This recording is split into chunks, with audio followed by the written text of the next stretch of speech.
Hey, we've got a special guest today. It's pretty cool to have her on our screen. She's had some experience here just recently that we're going to jump on here in a minute, but introduce yourself. And you are a softball player, I guess, first, right? Yes. And then My where are name you from and all that stuff. Sorry about that. Go. my name's Chana Wolfe, and I am from Salina, Kansas. I graduated from Salina South, and I am going to be a sophomore at MacU. It's in Oklahoma City. So we got together 3 or 4 months ago, and there's a team in the Netherlands that wanted me to find them a player. Chana got hold of me, and I'm not sure how that all happened, but she got hold of me, and then her parents got hold of me and said, is there a chance that she can play in Europe? I think it came from social media. That's how this all began. Talked to her parents. Her parents were like, my gosh, we want to get her out of America. We want her to see the world. Is that kind of what happened?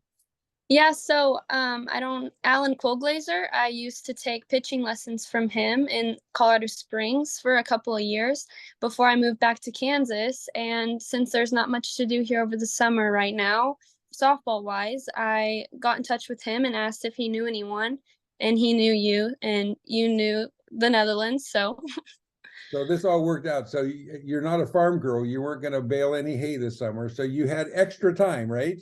mhm, So we yes. sent you to what when you boarded that plane to the Netherlands, it's the first time you've been out of the country, right? hmm How nervous were you? I didn't know what to expect. I kind of just went in with an open mindset and honestly knew nothing about the Netherlands, and I didn't even research it. I just kind of got on the plane with my glove and said, "Here we go," I guess. Oh my gosh. So you touched down, I think it was probably 9, 10 hour flight. You touched down in the Netherlands. Who's there waiting for you? Um, at the time, no one. I stayed with Yut and Britt, and he was trying to figure out how to find me, and I was trying to find him. So I get off the plane, and all I see are these big army guys, and apparently they only hang out at the airport to keep everyone safe. But just was sitting outside waiting for Yut to find me. So obviously they found you Mm-hmm. and you were extremely tired, right? Yes, it was And you tiring. yeah. So you fly overnight, and the overnight flight, you're anxious, you can't get to sleep, or you sleep a little tiny bit, you get up, and all of a sudden the day is in front of you, right? You Yeah. landed in the morning, right?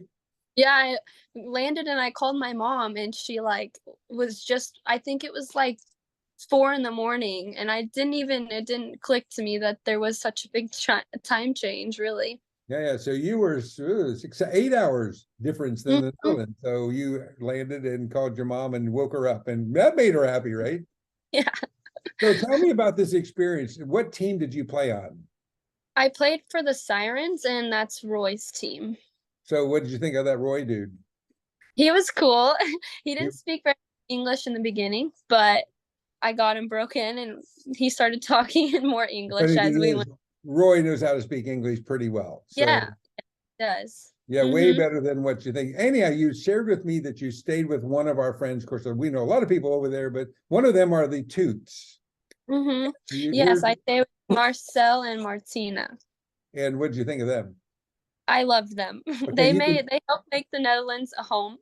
okay, you can actually text me later to give me the real scoop on the Toots. Okay, Yes. and then you met Esme, right? Mhm. By the way, Yes. you know, she might have told you she lost her English. She spent a couple of years here. She didn't Yes. lose her English. Let me tell you, it might have been in her back pocket, but she's pretty okay with English. Mhm. Yes, she took me to the beach, and yeah, we really just mainly went to the beach, and we took a quick trip down to Belgium for a night, so that was fun. So yeah, she's just super cool, and the family is just pretty awesome. So that's a great host. So the ball, what did you think of the ball? I liked that I could just keep my feet wet. It was definitely a different pace. Like practice wise, it was a faster pace.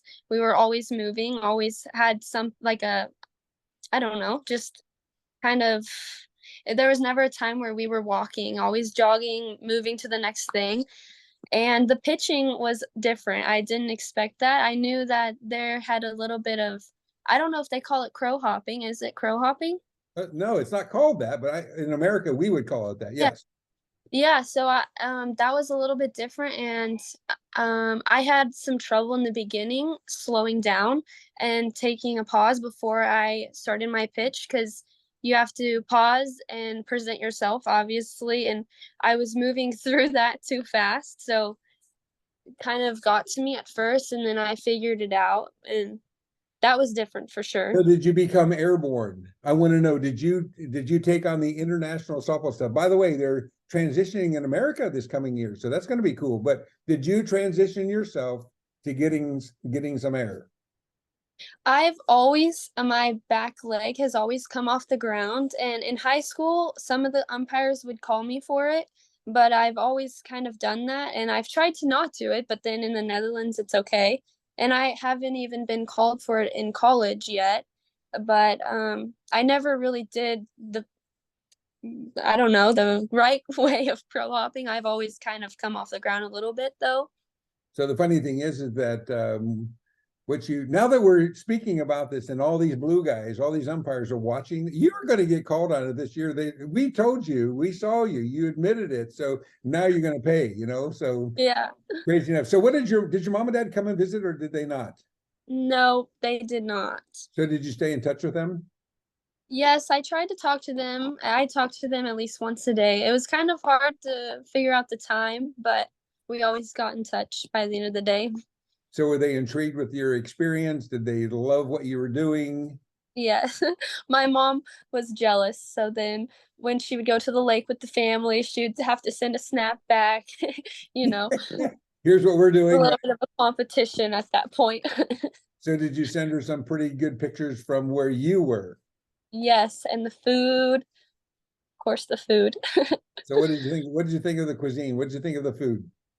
It was good. It was very like the fruit actually had flavor, and I don't know how else to describe that. Isn't that funny? I know that in Europe they don't use a lot of insecticides and pesticides, and of course it's more full flavor. So that's one Mm-hmm. of the big differences when we take the groups over there.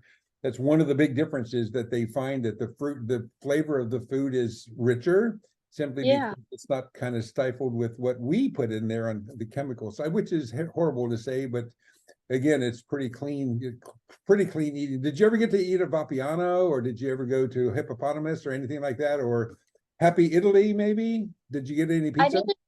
Well, Yut is a very good cook, so we didn't eat out much. Like he liked Oh, to cook, so and I was definitely okay with that. I like eating at home way better than eating out, but we didn't really go out to eat much.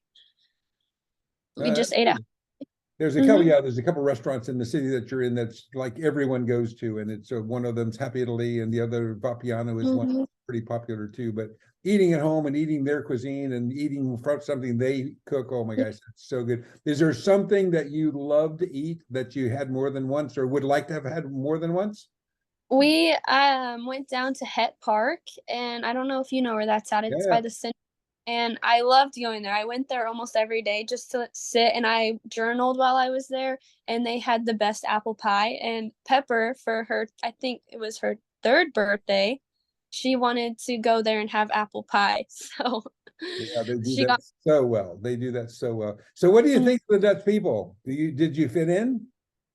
Yeah, they were all definitely very nice, and I it was definitely a different lifestyle because like here in the country like we have a family community, and like everyone's like waving as they drive by, and like there it was more so everyone kind of had their own thing going on, if that makes sense. Yeah, yeah. And the funny thing is where you live, obviously there's big spaces and the spaces, even though it's not as populated as America. Mhm.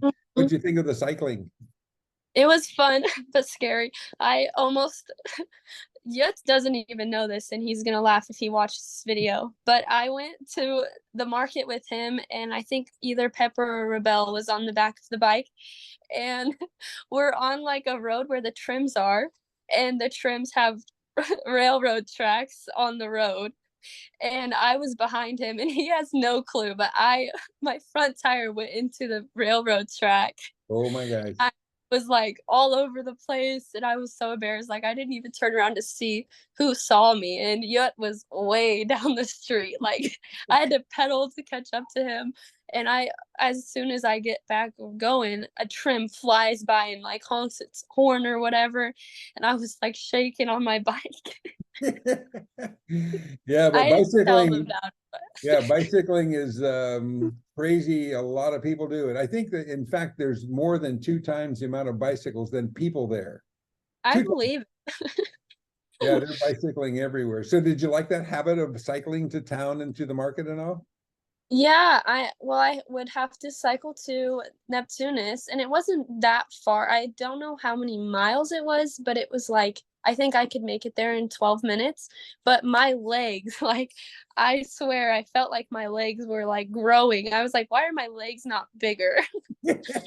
It was a good workout. Oh yeah, totally agree. And everyone does it. And it doesn't matter. Those same cyclists you see in the summertime when you were there are the same ones cycling in the wintertime, doing the same thing. Yeah, It is cold. yeah, that's crazy to me. So you're going to go back and do this another time in another year or two, or no? I really hope so. I really hope it would work out. If I couldn't find anything to do this next summer, softball wise, I would love to go back.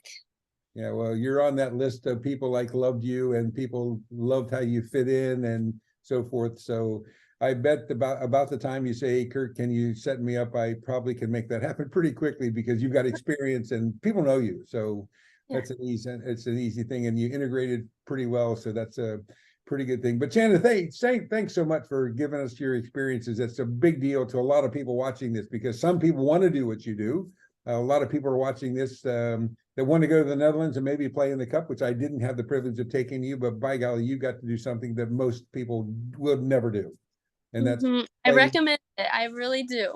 Yeah, it's playing internationally is a big deal on every front, from history to culture to cuisine to travel to all these things, or the adventure of it all. And then softball opened that door, which is pretty cool. So, but anyhow, hey, thank you, girl, and thank your parents for giving us the privilege of having you. That was super good of them to be a part of this, at least on the backside. So appreciate And that a thank lot. you. Yeah, no worries. Thanks again, girl. We'll push this over to you in a minute.